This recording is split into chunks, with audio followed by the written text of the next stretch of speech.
Pois é, onde é que foi parar? Onde é que foi parar essa tal felicidade?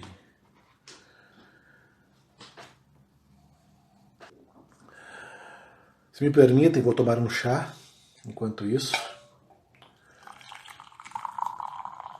Chazinho é bom, é bom. Chazinho é bom. Hidratar é bom. Hidratar é muito bom. Olá, você, tudo bem? Tudo jóia. Tudo tranquilo. Deixa eu dar uma organizada aqui hoje o meu suporte quebrou, Daniel. É E, complicado, é complicado. Ele estava assim, tinindo, perfeito. Fiz altas gambiarras nele. E o pino que suporta quebrou. Aí não há condições, não há condições. Mas eu não vou me entregar. Eu vou arrumar ele, uhum. porque eu sou pilha. Tudo bom, Daniel? Tudo jóia. Fala da onde? Que ponto do globo? Ponto do mundo? Do mundo está falando? Da minha casa aqui do bairro Santana. Bairro Santana. Um bairro muito aprazível. Gosto do bairro Santana. Uhum. É bom, eu gosto também. Geralmente as pessoas não gostam porque ele é um bairro onde todo mundo passa por ali, mas eu gosto exatamente por isso. Todas, né, para ir para esse lado tem que passar pelo Santana, aí é bacana, é bacana. Então tá jóia. Vou dar o famoso tapa na pantera para sincronizar o áudio depois, porque eu sou assim, né? Porque o Instagram, quando baixa agora, ele dá problema de áudio. Antes dava mais, agora quando ele tem esse download nativo, dá um pouquinho depois, aí como eu sou chato, tem que pegar o áudio e botar no ponto ali. Essas coisas malucas. Então foi. Ah, agora sim, agora sim, agora sim.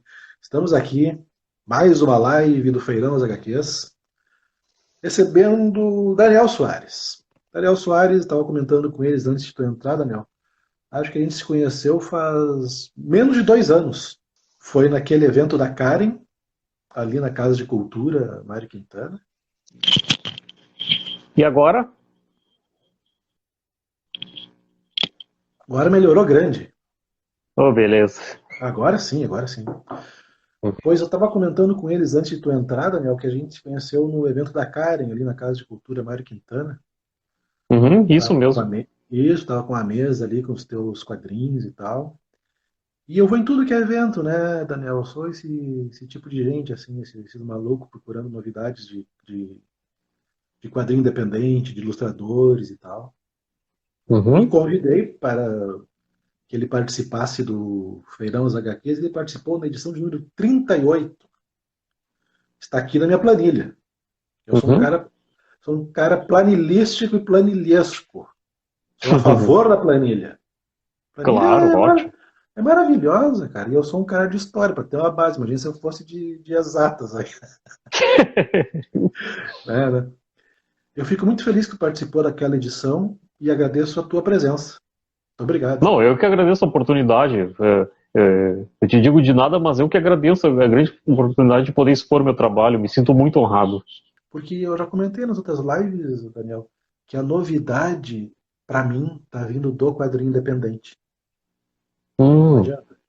Sim, já li muito Disney, Mônica, Tex e Fantasma, Mandrake, aquelas bem antigas, do tempo do meu pai, etc e tal. coisa boa.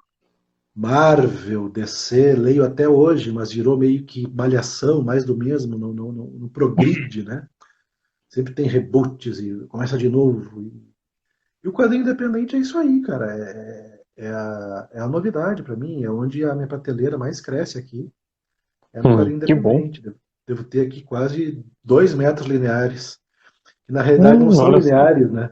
São metros pilhares, porque eu já estou naquela fase de colocar um em cima do outro, assim. E eu acho que a gente Sim. podia começar por aí, Daniel, sobre as tuas experiências de leitura. Como é que tu começou? Por onde é que tu vem? Se tu tinha acesso a isso? Se tu ganhou material de pai, mãe, tio? Hum. Tuas primeiras lembranças de leitura de quadrinhos, por favor. A lembrança mais antiga que eu tenho do meu contato com quadrinhos era um especial do Tio Patinhas, que deve estar aqui Ah, no meu cofre de tesouros, aqui nas crestaleiras. Era um ah, especial de capa vermelha lá do, acho que do fim dos anos 70, que era só histórias de aventuras do Tio Patinhas. É a lembrança mais remota que eu ah, tenho. E assim, ó, era só coisa boa, era só história do Karl Barks, daquelas clássicas. ah, E sim, eu era sim. Sim, eu era apaixonado assim, ó, pelo detalhismo, pelo realismo, porque tinha uma história acontecendo, mas tu prestava atenção nos quadrinhos, tinha pequenos detalhes assim, e digo, pô, o cara era fera. Só que quando eu Ah, era criança, eu não me identificava assim, desenhista, assim, eu comprava Tio hum, Patinhas. Anos depois que eu descobri que eu ah, gostava mais justamente daquelas do Karl Barks, das de aventuras, principalmente. E foi meu primeiro contato, até o tipo de diagramação assim, me influenciou muito. Tá, eu vou te confessar que eu nunca li muito super-herói, porque quando eu tentei ler super-herói, padecia daquela coisa, assim, pegava a revista, ela já estava sim. continuando, aí terminava num Ah, capítulo na próxima edição. E como a minha hum, família não tinha dinheiro para ficar comprando um gibi toda hora e vários gibis, então era impossível para mim manter uma coleção assim, de história seriada. e é uma coisa que permanece até hoje, né, Daniel? Porque assim, teve esse boom a partir dos anos 2000 dos filmes de heróis e tal, né? E Uhum, as revistas de heróis, por elas serem uma imensa novela, arco precede de arco, dentro de arco, aí quando esgota tudo, dá o reboot e tal, não uhum. tem uma porta de entrada, né? Um É, porte que a pessoa, uma janela, olha, a partir daqui eu posso ir. Ao passo que as revistas infantis e infanto-juvenis, mais para juvenis do que para infanto, elas têm isso, né, cara? sim, eu vou confessar que no mundo dos super-heróis eu comecei com aquelas graphic novels, assim, a Arma X do Wolverine, Sim, Ori, com mais. Eu sou muito fã daquela do Doutor Destino e Doutor Estranho, como é que é? Triunfo e Tormento, uma ótima muito história. boa, excelente, E excelente. aquela do Moebius.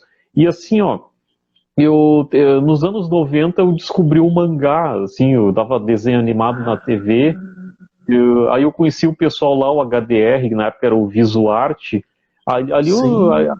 ali eu me esbaldei porque eu conheci gente que pensava a mesma coisa que eu, porque fora dali eu tinha que me esconder com o meu gosto estranho por desenho animado japonês. Eu fiquei conversando com eles, troquei umas ideias, fiz alguns Sim. cursos mais tarde, e aí no curso do HDR lá e do Marcos Pinto, eu conheci também os quadrinhos europeus, da revista Heavy Metal, e os grandes clássicos, assim, o Watchmen, aquele lá, o Príncipe Valente, e eu me apaixonei pelos Ah, quadrinhos, coisa boa, né?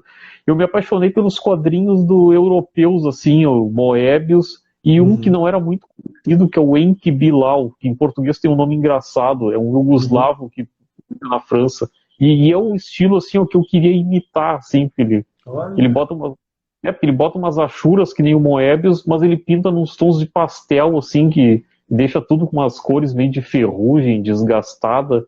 Eu digo, bah, é uhum. isso aqui que eu gosto. E assim, né, Daniel, a nossa geração, dos acima dos 35, que eu digo assim, a gente teve dois momentos, né? O momento da escassez e o momento da descoberta, né, cara? É A gente verdade. era, quando era pequeno, assim, ó, ganhar um gibizão daqueles da Disney Especial, sei lá, Os Hum, Inventores, aquelas coisas. Pô, aquilo era um evento, né? Pô, aquela revistinha sim. tinha que durar bastante. E aí Uhum, depois, quando chegou lá pelos 15, 16 anos, começou a aparecer esse outro tipo de material, né? Pela Abril, aquelas séries graphic novel, depois entrou a Globo com outros concorrentes. Ah, foi um momento uhum. muito bacana. E isso não vai se repetir mais, né? Porque hoje em dia tu tem acesso a quase tudo em 24 horas, em mais de uma semana que foi lançado, já está disponível por vias legais ou por vias transversas, né, o SCAN e tal. Sim. Não tem aquela E emoção. é, eu acho que perdeu-se aquele. E era outro mundo, né, Nel? Naquela época a gente ia até a banca perguntar para a pessoa, chegou tal, não que chegou. Não, não chegou esse, mas chegou aquele outro, quer dar uma olhada, sabe? Tu tinha mais Sim. essa interação com o teu fornecedor de material, né? E hoje é mais ou menos a pessoa faz por si, né? Já sabe mais ou menos o que que é. Eu queria que tu falasse um pouquinho sobre o mangá, porque eu percebi que na tua arte tem alguma coisa desse traço Uhum, rápido do mangá, né? Da uhum, solução, eu digo assim, eu digo a solução rápida não em questão de desmerecer o traço, mas a solução uhum. objetiva, sabe? Olha, tem que fazer isso aqui, eu acho que tu bebe nessa fonte. Fala um pouquinho mais sobre o mangá. Bom, eu me lembro que quando fiz o curso com a HDR, eu quis enveredar para a área do mangá, porque o que eu gostava muito no mangá era Sim. o realismo, tanto do cenário, na psique dos personagens, e a própria narrativa, assim, aquela narrativa dinâmica que tu olha no quadrinho, parece que está vendo um filme. É. Então eu me lembro que num primeiro momento eu quis imitar o mangá. Então eu comecei, vou fazer uma coisa meio estilo mangá, mas logo em seguida eu descobri o quadrinho europeu e assim, ó, foi um momento, uma ruptura teve na minha vida, porque na época eu conheci umas pessoas que gostavam de mangá, mas eu me desiludi com elas, eu fiquei que meio que uma ojeriza assim, infantil ao mangá e disse, vou pro europeu, que é um quadrinho mais sério, mas não sei o quê. Mas na verdade assim, ó, era uma imaturidade minha. Hoje eu acho que cada um tem Sim. seu valor e eu gosto de agregar um pouco de cada um. E o curso que eu atualmente faço aqui na Associação de Cultura Japonesa, oficialmente ele é um curso de mangá, mas o professor ajudou a Hum, desenvolver o estilo mais próximo do que me interessa, assim. Ele foi uma coisa muito hum, curiosa.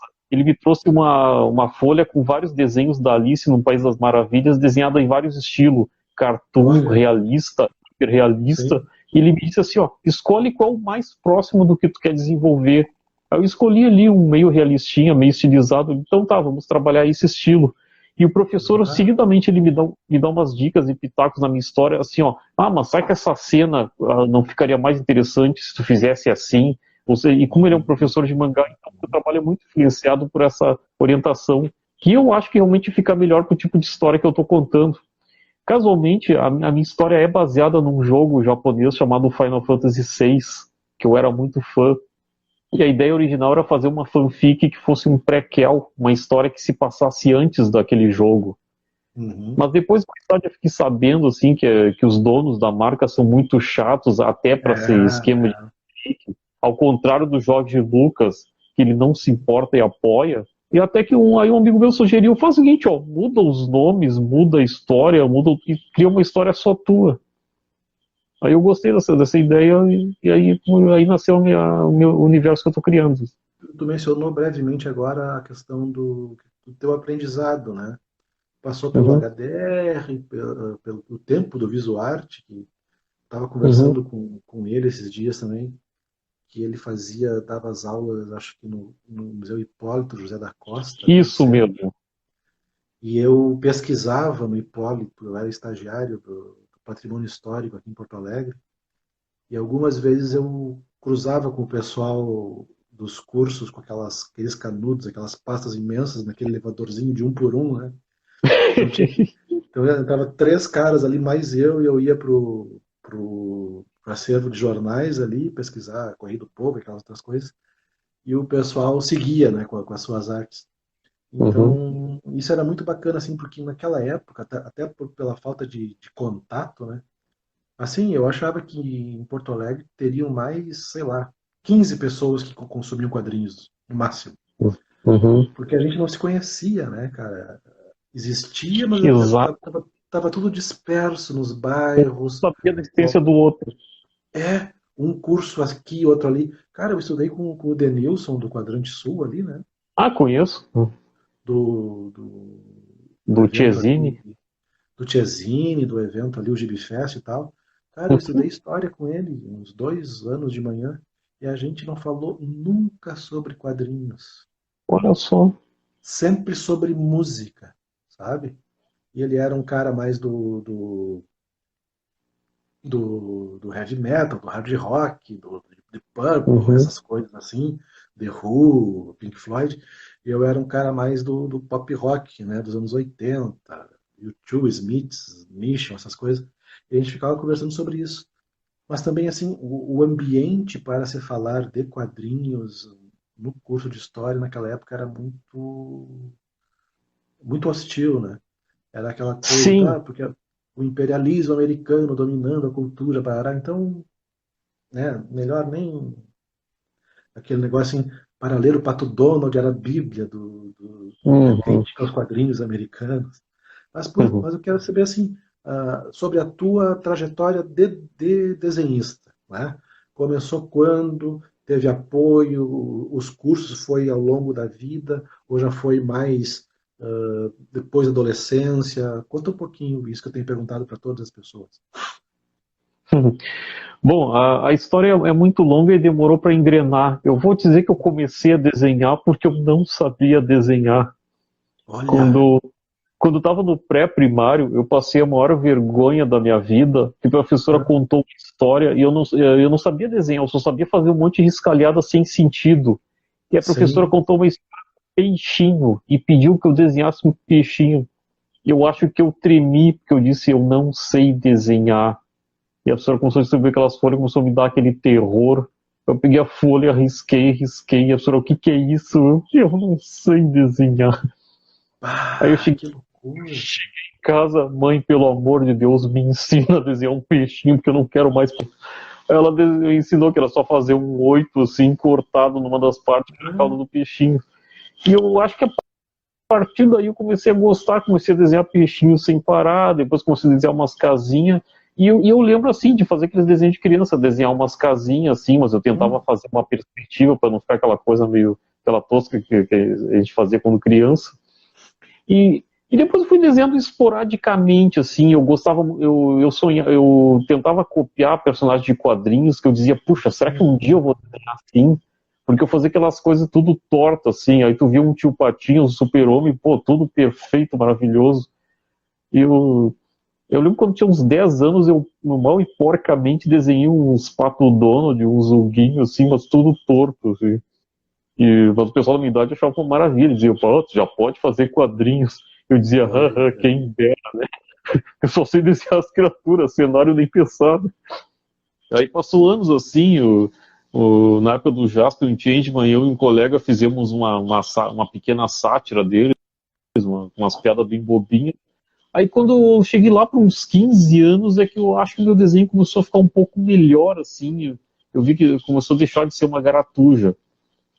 Aí a partir daí que Ah, mas assim, ficou meio nisso, assim, eu criei um personagem chamado Gaúcho Ninja, na época que fazia academia, que era, o Gaúcho usava um chapéu em cima dos olhos em vez da máscara, atacava as Hum, pessoas com...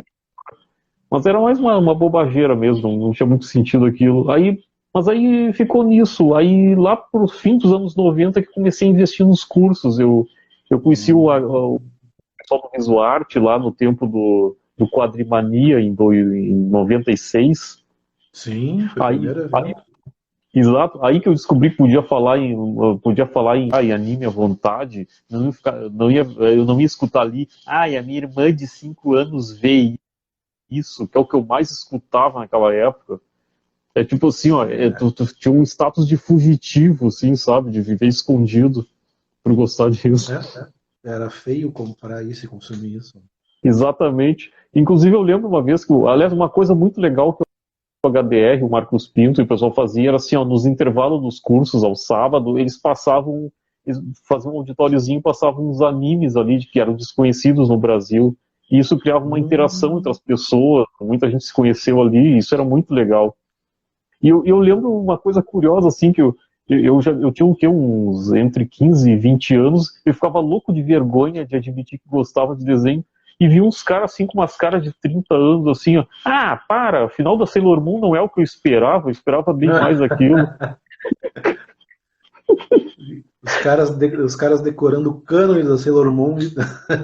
É, exato. É que, E, é, é que, é que à medida que o tempo passa, tu não vai dando muita mais bola porque os outros falam, né, cara? uhum, Cada um. Porque assim, ó, quer ver? Eu gravitava muito em torno do futebol, né? Ah, o Grêmio tava jogando, sei lá, em Novo Hamburgo, pela Copa, não sei o que, eu ia de ônibus, aquelas coisas todas. Até que um Uhum. belo dia eu vi que começou a aparecer um pessoal muito estranho, consumindo coisas pesadas. Eu falei, não, isso aí não é para mim, daqui a pouco eu vou entrar de gaiato nessa. Comecei a me afastar do futebol e tal, e tenho amigos que até hoje permanecem, acompanham e tal, né? Claro. E aí, nas primeiras vezes que comecei a ir a eventos de cultura pop, assim, pô, o cara falou assim, pô, pois é, tu foi lá naqueles troços lá de fantasiado e tal, né? Aí mas tu de fantasia? Eu falei, não, não me fantasio. Mas por que não de Uhum. fantasia? Tu não gosta de nenhum herói? Eu falei, cara, eu gosto de vários, mas não me fantasio. Aí Uhum. o cara, se fantasiar é uma vergonha, né? Os caras me enchendo o saco, assim. Tem gente que se fantasia de heróis, outros se fantasiam de jogador de futebol. Porque é isso, né, cara? A torcida é um grande cosplay de futebol, né, cara? De Sim, jogador de as más futebol. línguas dizem que Porto Alegrense, no dia 20 de setembro, faz cosplay de gaúcho. Então, assim, né, cara? Cada um na sua, né? Nós somos Claro. assim de boas, né? E o interessante, assim, é que tu estava falando para mim agora, que tu demorou 15 anos, né, desenhando e praticando para encontrar o dom, né? É que eu não acredito em dom, eu acho que a gente desenvolve. Pois é, pois é. Então é esse negócio assim, pô, tu tem o dom no desenho, né? Claro, depois de praticar 15 anos, tu tem que acontece o dom. Tu dorme num dia não sabendo desenhar nada. No outro Uhum. vem a fada madrinha e te dá o dom do desenho, né? Não é assim, cara.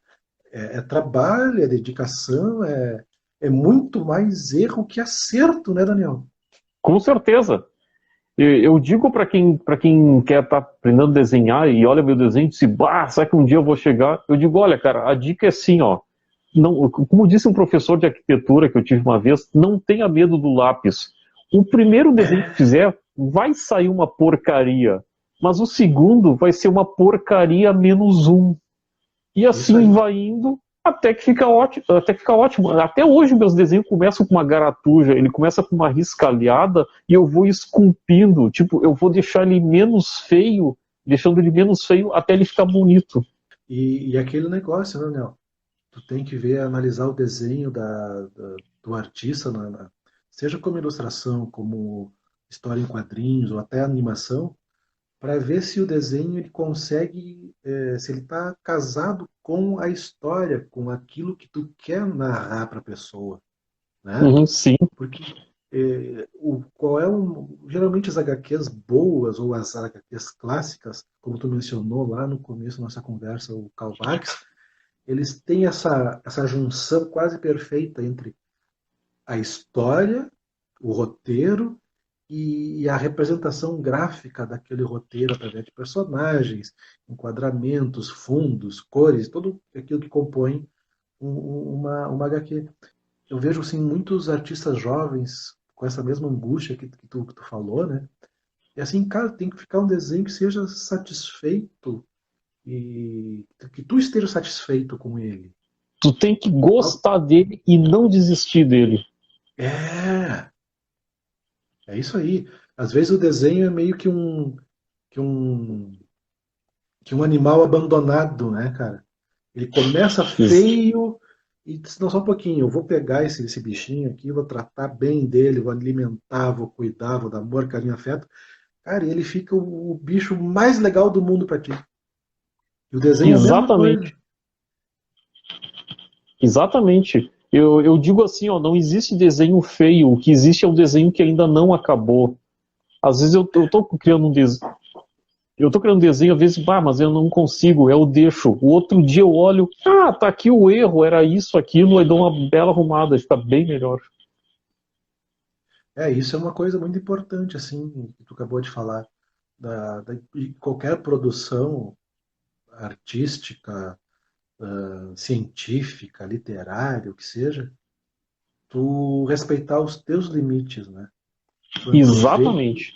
quando tu vê que tá trancando, vai trancar, não insiste. Deixa, larga um pouco de mão, vai fazer alguma outra coisa, amanhã tu retoma. E isso eu vi muito agora, faz uns 2 anos, quando eu estava fazendo meu mestrado. Fui fazer a redação no pleno verão. O calor Uhum. aqui, o meu apartamento pega o sol da tarde, né? Então, garrafa térmica, gelo e tal. E aí minha esposa passava aqui nos finais de semana, né, sábado, sexta para sábado eu ficava quase amanhecendo, sábado, domingo e tal. Aí uma bela sexta assim, ela falou assim, para tudo aí, o que que foi? Vamos pro cinema. E eu ver o quê? Qualquer coisa, mas vamos pro cinema. Entendeu? Porque eu tava num ponto assim que eu não tava produzindo, mas eu tava ficando irritado, Uhum. aquela pilha. Não, vamos pro cinema. Eu acho que a gente foi ver esse último Wolverine aí, Logan. Uhum. Assim. Fui lá e tal, sabe?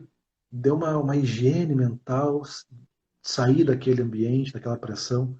Cara, eu voltei, não produzi naquele dia. Cara, no outro foi uma beleza, sabe?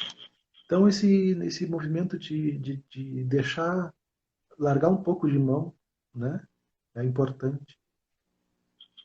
Eu descobri que se eu saio de casa, assim, antes da pandemia, pelo menos, as ideias me vinham. Se eu ficava sentado, assim, numa sala fechada, pensando, a história não vinha. Aí eu estava lá num café, assim, e vinha. Aí eu comecei a ouvir uma boa ideia. Aí eu comecei a levar a prancheta comigo em todo lugar que eu vou, porque daí se me dá aquela ideia, eu já rabisco para não esquecer. E É, muitas vezes, é, quando eu gostava de criar alguma coisa, eu ia para um lugar movimentado, que eu não sei porquê, o movimento de pessoas em volta parece que me inspira. entendo, entendo. Já teorizamos muito demais.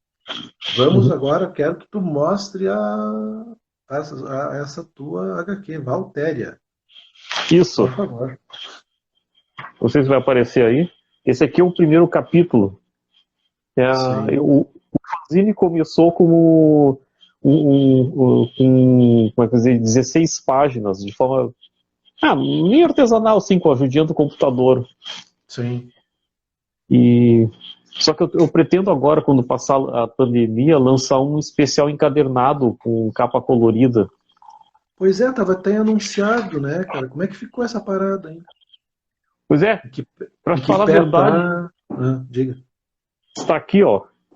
Ele está Olha! pronto. Só falta o lançamento oficial. Que bacana, velho. Vira aí pra dar uma olhada aí. Virar assim. É?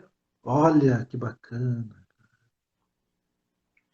Aqui Ah, a sugestão que os amigos deram foi botar uma página com os personagens, tipo Tintim, sim, sim, claro.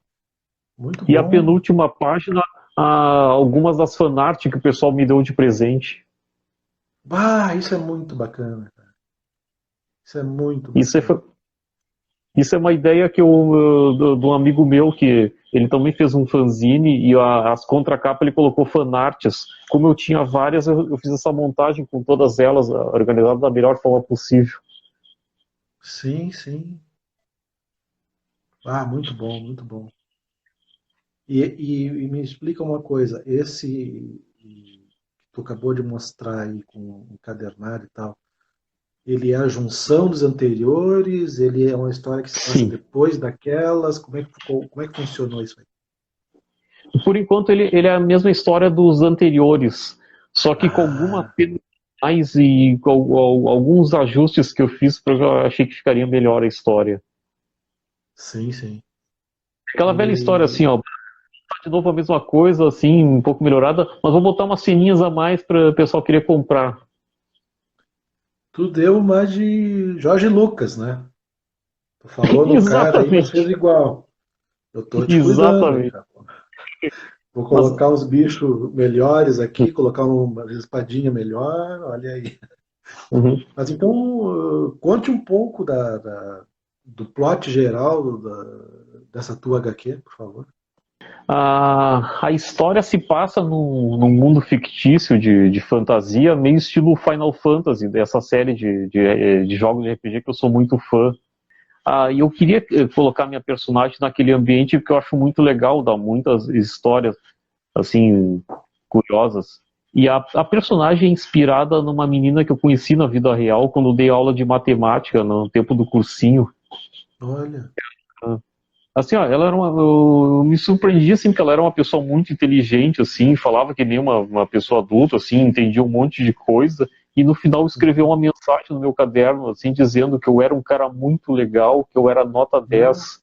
E aquilo ali me marcou de uma tal forma, assim, porque naquela época eu não ouvia elogio de quase ninguém, claro, a não ser que assim.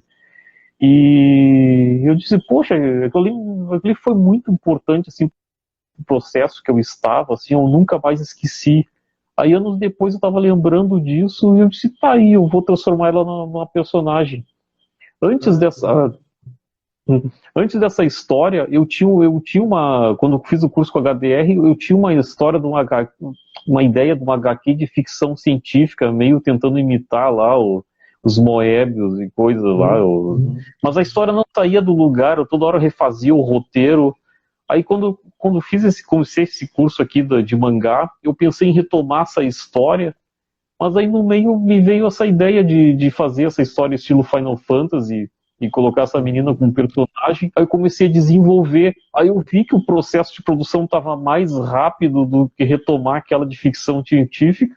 E eu vi, não, então é aqui que eu vou ter que investir. Aquilo lá vai ficar na geladeira um pouquinho e vou tocar ficha nisso. Recebi uma grande mão também do Alexandre Pauli, lá de Tramandaí, que organiza o Anime Beat. Sim, eu conheci, conheço ele. Conhece? Eu conheci ele quando eu conheci que ele tinha uma locadora e eu comprei um filme lá que ele estava vendendo e eu comecei a trocar ideias sobre quadrinhos e coisa, e ele falava assim que ele gostava de RPG, e aí a gente trocou contato. Aí ele começou a organizar esses eventos lá de anime, de quadrinhos na praia, e eu fui lá para dar uma força, eu fui em praticamente todos que eu pude. Aí um dia eu estava conversando com um expositor, aí eu comecei a mostrar uns desenhos, e o Alexandre gostou dos meus desenhos, que eu ainda não tinha uma revista pronta, e disse que na próxima vez ia me convidar como artista. E a primeira vez que eu fui, acho que foi em 2017, só que eu não tinha nenhuma história em quadrinhos, eu tinha só impressões assim dos meus desenhos coloridos. Eu até ficava com vergonha, o pessoal com um bonequinho, outros com revista, e eu só com os desenhos para mostrar. Aí eu dei uma agilizada para terminar pelo menos um capítulo da minha história. Aí no evento seguinte eu já tinha esse primeiro fanzine aqui. Que massa, que massa.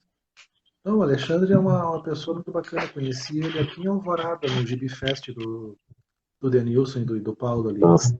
E aí trocamos figurinhas, depois ele apareceu aqui na Comic Con RS, expondo um card game, uma caixinha. Sim. Foi bem bacana, muito bem produzido, assim, olha, material. Infected Z. Exatamente, é esse aí. Eu desenhei uma das cartas. Eu, o Adão lá de Alvorada, o Lucão, desenhamos algumas cartas. Isso. E isso me surpreendeu muito positivamente a qualidade do material final. Sim, né? muito bom. Coisa assim de nível mundial, porque tem muitos baralhos de RPG que passa pelas nossas mãos, por amigos jogar e tal, que não tem aquela qualidade ali, cara. E são coisas importadas, coisas tcharãs. E eu gostei muito daquele material ali, muito bom. Processo de desenho. Como é que tu faz? Tu começa no papel, vai pro digital, retoca, coleta, como é que funciona isso aí? Ou melhor, como é que tem funcionado para ti isso? Porque às vezes as pessoas mudam ao longo do trajetória. Bom, eu aprendi em vários cursos assim cursos ligados a desenho, que todo desenhista pegava uma prancha assim, o tamanho A3 e desenhava a página. E isso era tipo um dogma.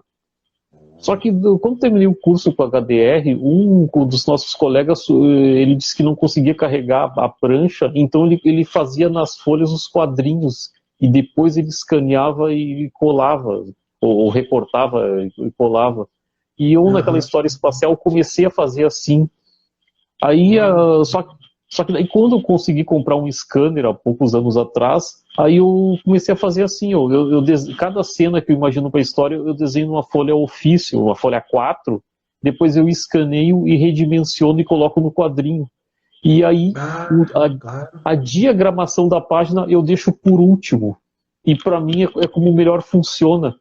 Aí eu aprendi mais uma coisa de quadrinhos. Não existe uma receita que é certa. O que existe é o que tu faz e funciona. É muito comum tu realocar cenas, assim. Eu ia colocar uma cena depois, mas ela antes fica...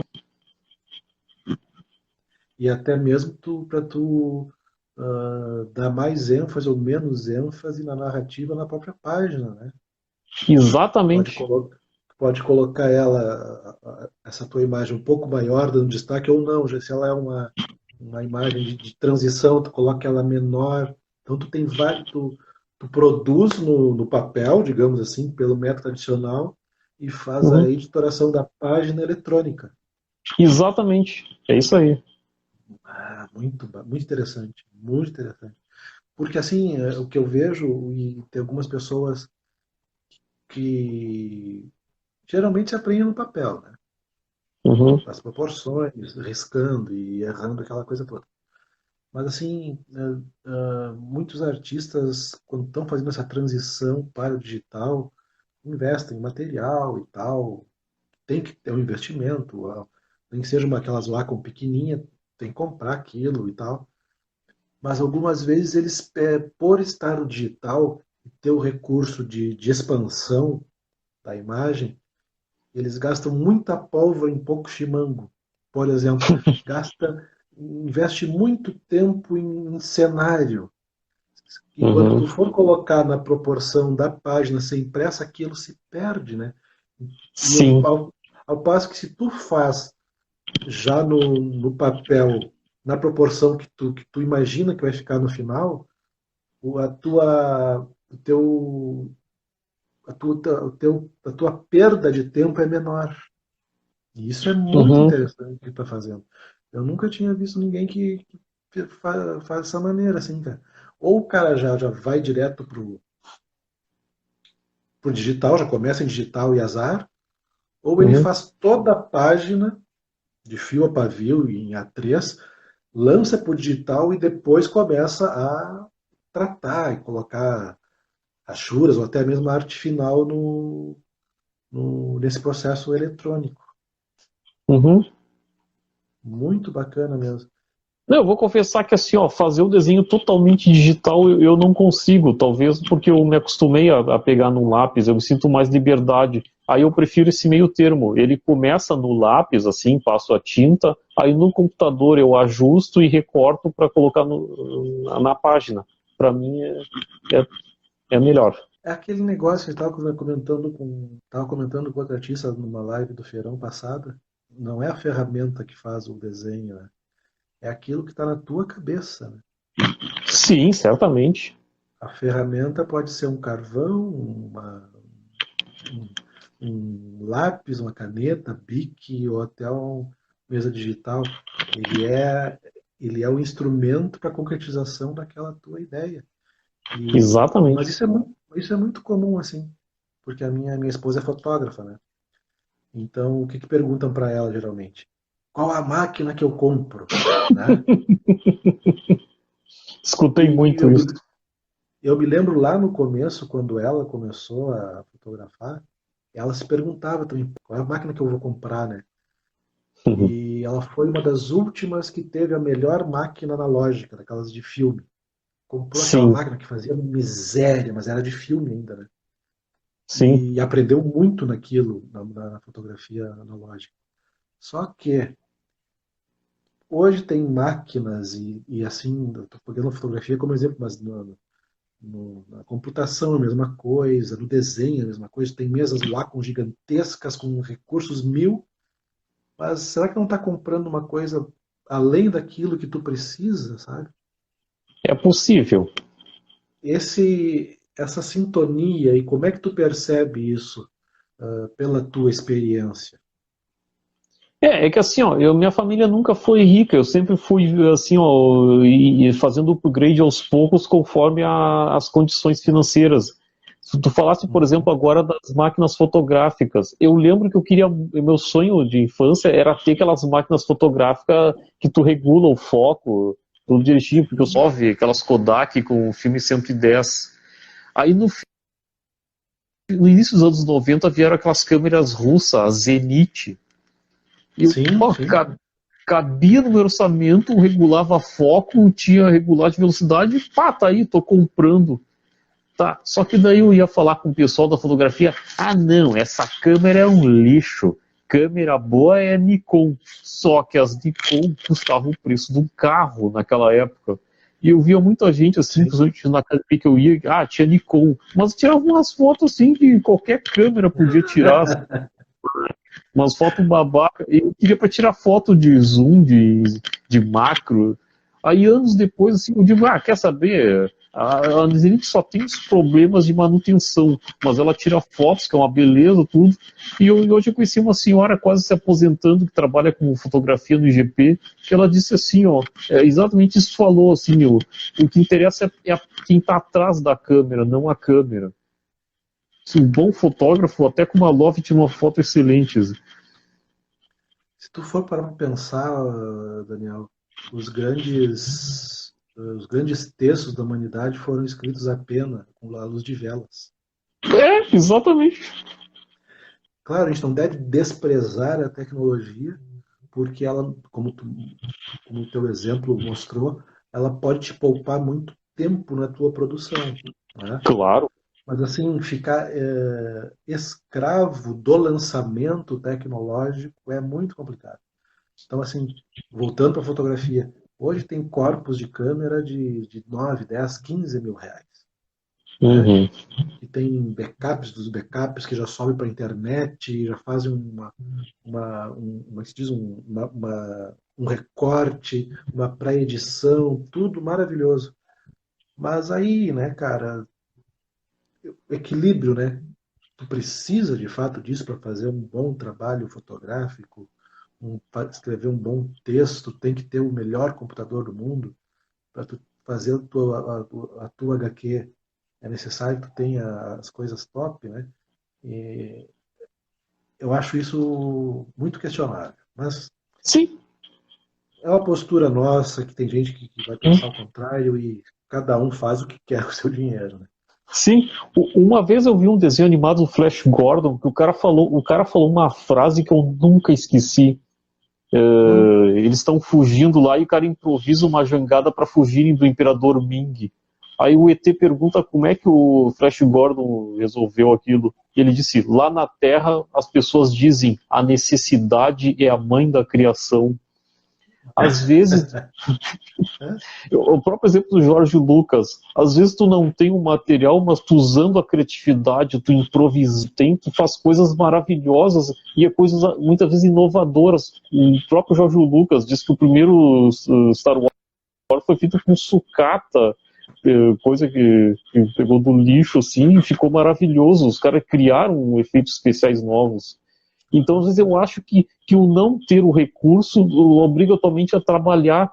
Às vezes, assim, tu ter pouco recurso, tu extrai o máximo que tu pode daquilo, ou tu bola outras alternativas para suprir aquele recurso. Então, às vezes, tu tendo todo o recurso, deixa a mente meio preguiçosa, ou até o cara perdido, assim. Exato. Eu vi muito isso aí quando comecei a editar vídeo no computador, que meu sonho era poder filmar e editar. Aí eu tinha um editor bem simplesinho que não fazia muita coisa, mas eu pensei, isso aqui eu vou burlar desse jeito, vou criar esse troço, e foi a melhor fase. Vamos voltar para o Valtteri, quero que tu mostre mais uma vez a HQ, essa encadernada. E Uhum. esse aí já é um arco fechado, Daniel? Como é que funciona? Ele vai seguir Sim, depois? Como é que tu pensa? a história, na verdade a história não termina aqui, ela deixa um gancho no final, Ah, mas eu pretendo sim. ir produzindo aos poucos. Eu até estou fazendo o capítulo seguinte, só que como eu estou Olha, fazendo esse encadernado, eu acho que eu não vou mais fazer em forma de fanzine, eu acho que eu vou esperar fechar assim esse número de páginas desse encadernado. Mas a ideia é continuar e uma coisa que ainda estão assim no ar,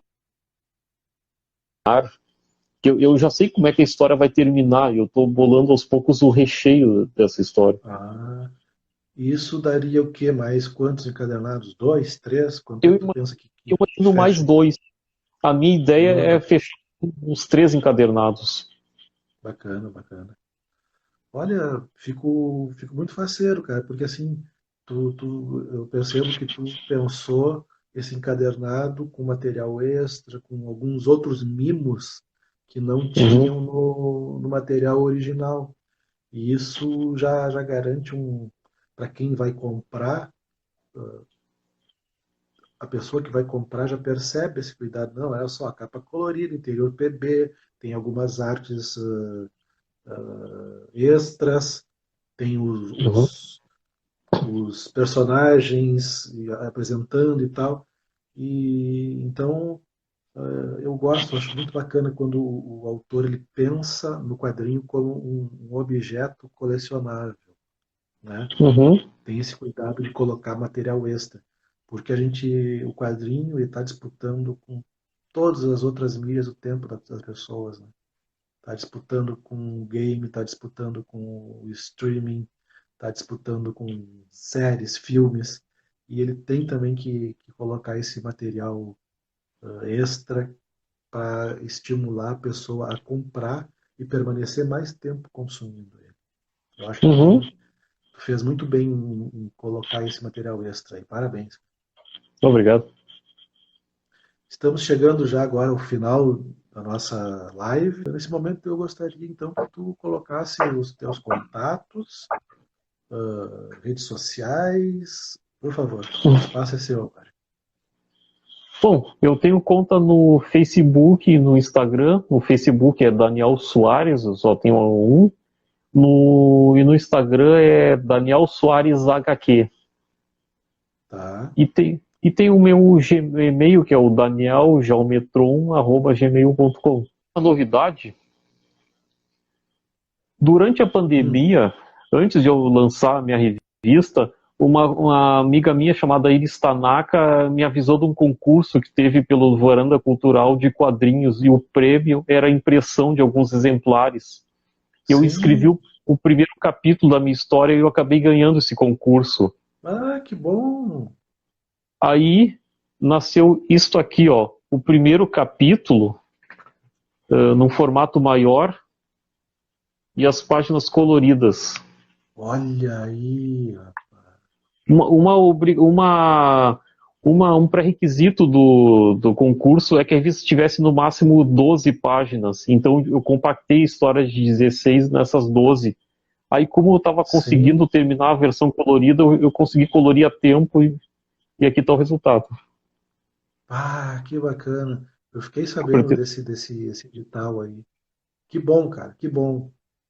E esse material ele já está disponível para quem quer comprar ou vamos esperar ainda um pouquinho? Qual é a tua postura? Pois é, eu já gostaria de disponibilizar, mas assim, ó, como é um evento Sim. especial, assim, eu gostaria de fazer um evento assim de lançamento oficial. Eu acho que eu vou desenvolver ainda essa ideia, porque a gente não sabe quanto tempo vai levar essa pandemia. Mas eu sugiro que quem tem interesse entre em contato comigo, daí a gente vê o que a gente pode fazer. Tá, tranquilo. Entre em contato então com o Daniel para conhecer as suas artes, o seu universo, a Valtéria já impressa PB, com todo aquele material extra, e também a Valtéria agora que ele acabou de mostrar para a gente, acho que com exclusividade, em versão colorida. Ficou Uhum. muito bacana. Eu sempre digo para o pessoal, Daniel, dê arte de presente, dê quadrinho independente, consuma quadrinho independente, mantenha a cena viva lá na base. Da base vai vindo as novidades, tu vai tendo um material de qualidade e apoiando também os artistas não tão conhecidos, mas com bastante coisa bacana colocando no papel. Diga. Quer dizer que o quadrinho independente tem essa vantagem da diversidade, porque o quadrinho comercial tem que seguir É, uma forma pronta, e o independente tu faz aquilo que a tua cabeça mandar. Isso eu acho muito positivo. quadrinho é como qualquer outra mídia, como se fosse cinema. Tem cinema de todos os gêneros, todos os tipos. Se tu gosta de Exatamente. terror, vai ter quadrinho de terror. Se tu gosta de infantil, se tu gosta de romance, se tu gosta de aventura, vai ter todos esses gêneros dentro do quadrinho. É só procurar. Uhum. Tem gente fazendo. Exato.